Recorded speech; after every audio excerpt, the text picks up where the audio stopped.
significa, então, Kabbalah. Aliás, vou ter que me policiar porque a tentação é falar Cabala, e o certo é Kabbalah. Aliás, no espanhol é pior, porque no espanhol eles se falam Cábala, aí provavelmente os rabinos, os especialistas vão se retorcer, porque tem que ser oxítono. Espanhol é proparoxítono, em português é paroxítono, né? Então, Cábala, Cabala, Kabbalah, mas o certo mesmo é Kabbalah. Kabbalah em hebraico significa recebimento. Isso é muito interessante, a palavra, porque a origem da palavra tradição do latim também significa receber, né? Então, existe então essa ponte entre recebimento e tradição, porque a tradição é um recebimento, uma geração passa para outra determinados costumes, valores e tal. Então, a geração nova recebe da geração mais antiga, dos mais velhos, algum saber, algum conhecimento, algum costume, algum hábito, etc. Então, recebimento e tradição fazem parte do mesmo sentido. Então, Kabbalah, estritamente falando, é recebimento, mas é uma tradição também, né? E como surgiu isso? Bom, agora eu vou dar a visão, como é que eles explicam. Isso aí não significa que seja verdadeiro, né? Então, os cabalistas, estudiosos do tema, que aliás está aumentando muito, né? A influência da Kabbalah ao longo dos séculos está aumentando muito, o que é muito interessante. Então, a Kabbalah, aí também tem algumas divergências, sempre vai ter divergência de interpretação. Uns associam a uma tradição adâmica, de fato é uma tradição adâmica, que vem desde o primeiro homem Adão, e essa tradição passou de boca para ouvido. Porém, outros preferem colocar como marco Moisés, e aí esse é o foco principal, né? Esse é realmente o começo da Kabbalah para os estudiosos, é justamente Moisés. Então, como todo mundo sabe, Moisés recebeu as tábuas da lei, está lá no Antigo Testamento, né? Aliás, para nós é Pentateuco, para os judeus é a Torá, são os 5 primeiros livros da Bíblia, né? Obviamente os judeus não têm o Novo Testamento, né? Então Moisés recebeu as tábuas da lei, ou seja, a lei foi então recebida aí por Moisés. E existe então a Torá escrita. Então, de fato, os 5 primeiros livros foram escritos, né? Então, se existe a Bíblia como tal que foi escrita, não foi só uma tradição, né? Não foi uma tradição oral, ela foi de fato escrita. Só que os cabalistas dizem que na realidade houve 2 Torás. Houve a Torá escrita e a Torá oral. Então, já o próprio judaísmo já vive dessa tensão entre Torá oral e Torá escrita. Só que mais, essa Torá escrita, ou melhor, a Torá oral é dividida em 2 partes. A Torá oral, que deu origem depois, teria dado origem, né, ao Talmud. O Talmud é a Mishnah mais o Guemará, surgido lá nos primeiros séculos depois de Cristo. E tem a Torá oral mística, oculta. E essa seria a Kabbalah. Então, a Kabbalah foi um compêndio de leis ocultas, que seria o verdadeiro conhecimento passado de Deus para Moisés de forma oculta. Então, recapitulando, nós temos Torá escrita, Torá oral, e a Torá oral tem 2. Tem a Torá oral, que depois gerou no futuro o Talmud, e uma Torá oral oculta, mística, esotérica, que também foi passada. Então nós temos aí uma dupla tensão, né? Eu vou insistir muito, porque a Kabbalah ela é essencialmente dialética. As pessoas costumam associar a dialética a Hegel, mas isso não é verdade. Havia dialética séculos antes, inclusive dentro do judaísmo. Na realidade, o Hegel foi influenciado pela Kabbalah e por outros veios esotéricos, né? Então, tudo no judaísmo, na Kabbalah, é interpretado de forma dialética. Então, tem Torá oral, Torá escrita. Dentro da Torá oral é dividido em 2. cumprimento da lei, descumprimento da lei, diáspora, retorno, dupla interpretação de figuras da Bíblia Antiga. Exemplo, Saul. Saul sai da Torá escrita como uma figura negativa, invejoso em relação a Davi, tem todo um problema, não vou avançar, não é o caso, mas para a Torá oral ele é um grande rei. Então já a interpretação já fica oposta a determinadas figuras na Bíblia. Também Deus, para Kabbalah, na realidade o Ein Sof, né? Ao mesmo tempo, Deus teria o criador do bem e do mal, também uma outra coisa dialética.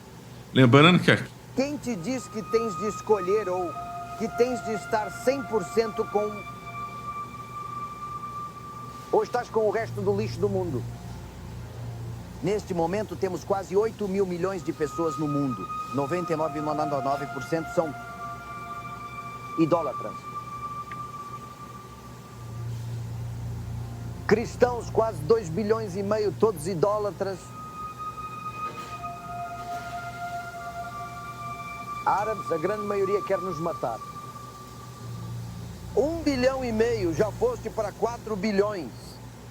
Os asiáticos na China, quase 2 bilhões e a crescer, mesmo com a política de filho único, quase todos são ateus ou idólatras.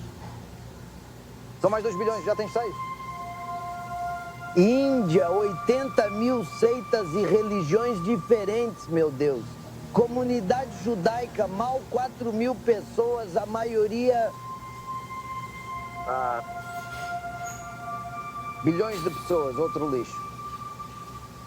Na Índia ainda tem gente que come gente, ainda canibais. Rabotai, até a maioria dos nossos irmãos, infelizmente, segundo a Torá, nós os amamos, queremos que se convertam, mas se morrerem hoje, absolutamente nada os pode ajudar. Muito bem, aqui de volta com vocês.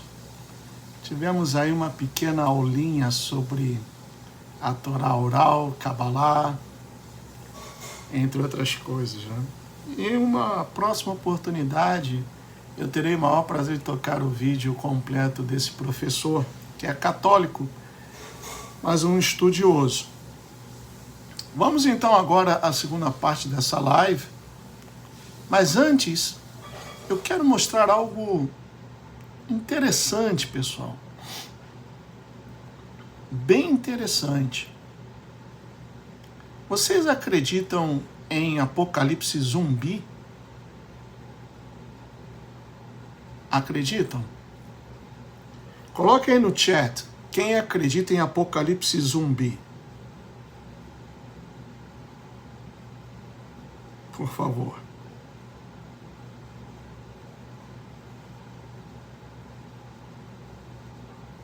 Coloca aí no chat. Coloca assim, eu acredito.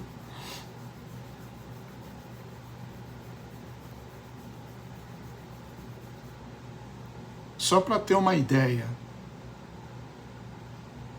Porque o que eu vou mostrar a vocês,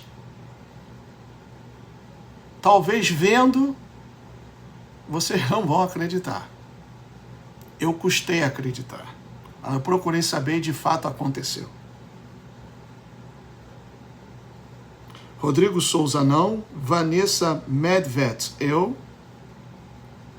Solange da Silva Góes, eu acredito. Márcia Regina de Rezende, eu. Oswaldir Dias do Nascimento, eu acredito. Juliano Abração, eu acredito. Celso Tofanelli, eu não. Douglas Ramalho, sim, acredito. Vitor Luiz Cracolândia.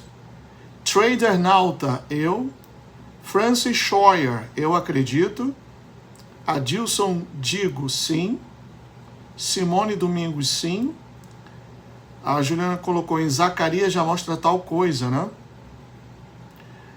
Django Herman, ou Herman, tem se propagado muito sobre isso em filmes e séries, eu acredito. Pedro Luciano Santos, já tem um apocalipse zumbi mais sutil. Joaquim Ribeiro, eles criaram esses filmes por alguma razão.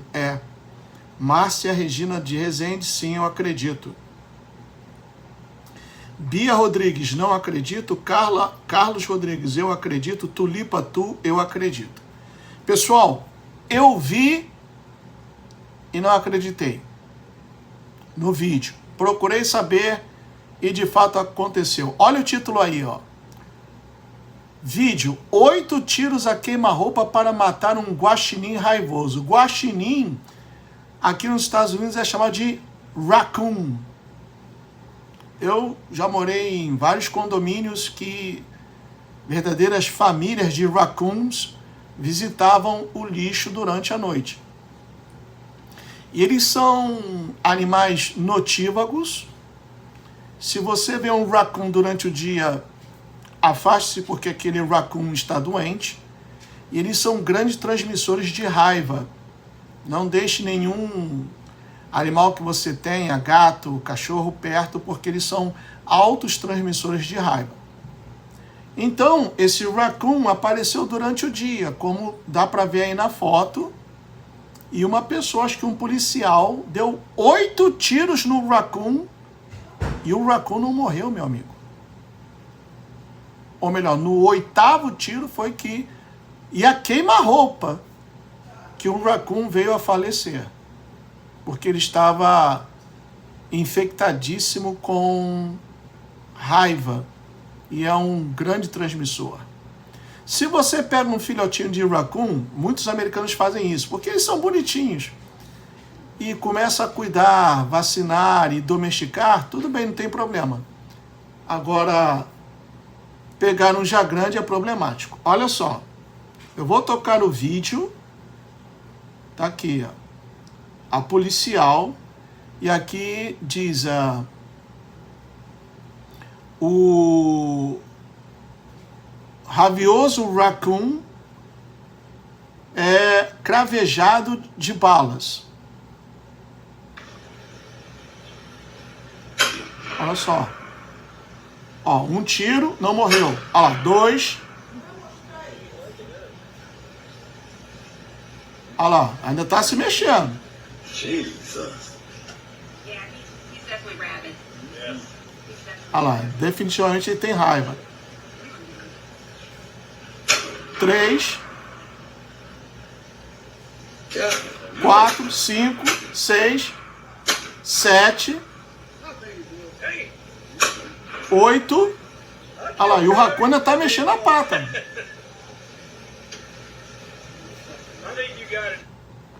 8 tiros a queima-roupa e o raccoon ainda estava se mexendo.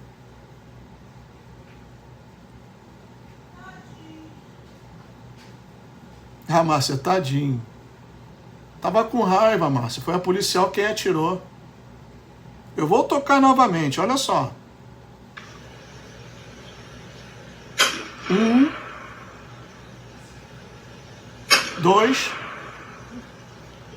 E vê que no segundo... Ele tomou o primeiro, deixa eu voltar aqui. E partiu para cima da policial, ó. 1. Olha lá, ó. 2.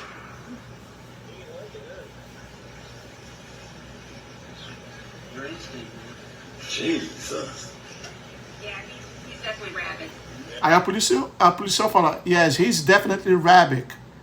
Quer dizer, ele está definitivamente contaminado com a raiva.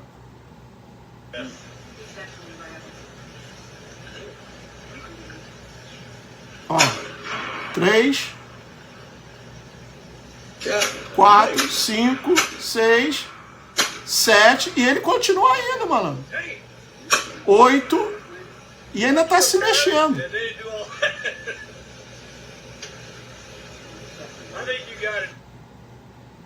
Aí eu procurei saber se isso de fato aconteceu, e aconteceu. E o próprio Hal Turner também confirma aqui, ó. O vídeo impressionante abaixo mostra que um guarda florestal precisou de 8 tiros a queima-roupa para matar um guaxinim ou raccoon raivoso. Mesmo depois do 8º tiro, as pernas ainda estavam se movendo.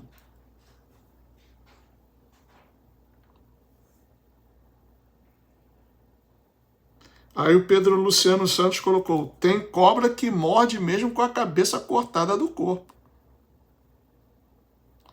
Bia Rodrigues, deve ser tiros de feixinho. Não, munição real. Tá aqui, ó. Disseram-me que o policial estava usando uma 9mm com Full Metal Jacket, o que claramente não é a melhor munição para tal empreitada. Mas 8 tiros? Se o vírus rabies, ou seja, da raiva, consegue fazer um animal continuar vivo após levar 8 tiros, o que outro vírus pode fazer com os humanos? Apocalipse zumbi? Aí o Haltner coloca, lembrei-me do versículo da Bíblia depois de ver isso. Apocalipse 9:6. Naqueles dias os homens buscarão a morte e não a encontrarão, e desejarão morrer e a morte fugirá deles.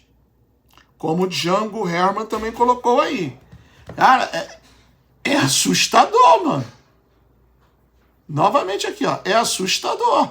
Mesmo não sendo a munição ideal, mas, poxa, cara, se o humano leva um tiro já para salvar a vida é um problema, imagina 8. E é um animal, nós estamos falando de um animal pequeno.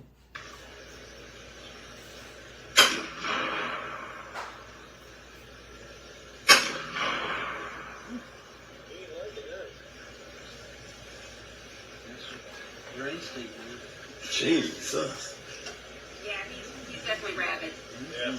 He's definitely rabid. E há uma guarda florestal que sabe identificar, foi treinada para isso.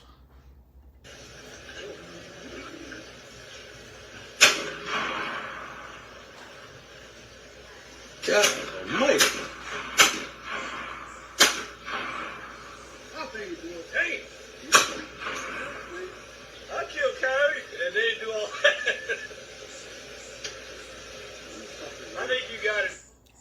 Vocês viram aí, mesmo depois do 8º tiro, o animal não estava se mexendo, mano. É assustador isso.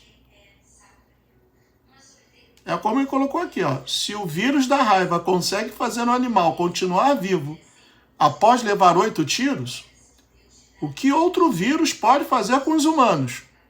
Aí a pergunta, Apocalipse zumbi, tá aqui, ó.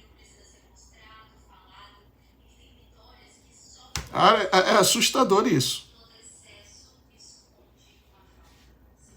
Tá aqui, o Júnior Rocha colocou, um homem de 1,89 m, com 100 quilos, 8 tiros já faz estrago.